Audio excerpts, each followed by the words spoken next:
My name's Tom Keel from Carlton Gardens Tennis Club in centre of Melbourne.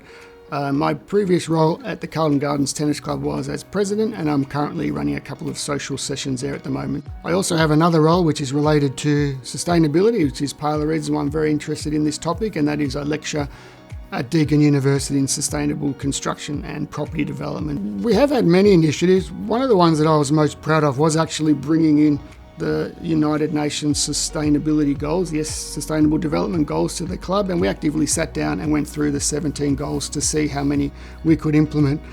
So naturally, as we considered our sustainability, we looked at our lighting source. At the time, we had some very old halogen lamps. We also have very large oak trees around us, which meant very few hours of sun. And so the next step was to think, if we can't do solar panels, what should we do? And we just switched to green power and the LED lights. And the combination of green and LED meant not only did our usage go down dramatically, but our costs and our emissions went down dramatically as well. We were offered a new session where we had an open one with no costs, and at the same time we used old balls for it. So another competition or session would have their balls at the end that they'd only played for a few hours with. We'd happily take them, and we're able to offer a session to people where they could come along for free. We also looked at equity, where we made sure that as the committee evolved over time, we went for at least a 50% split between men and women, which was quite easy to achieve, and it's still in place. So with regards to recycling, we were very keen on that, having decided that we were going to try and be a net waste facility.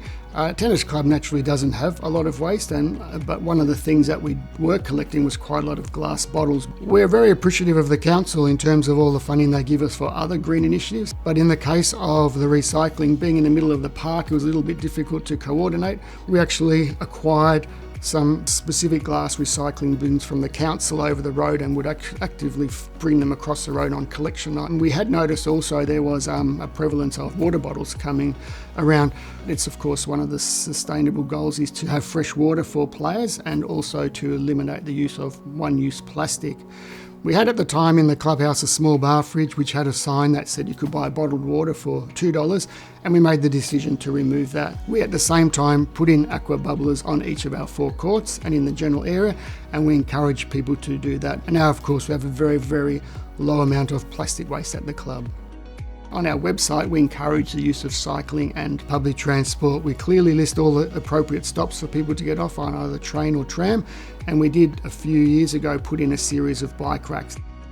To recap it, to start on a journey, it's identifying yourself, setting your goals, and then putting plans in action from there.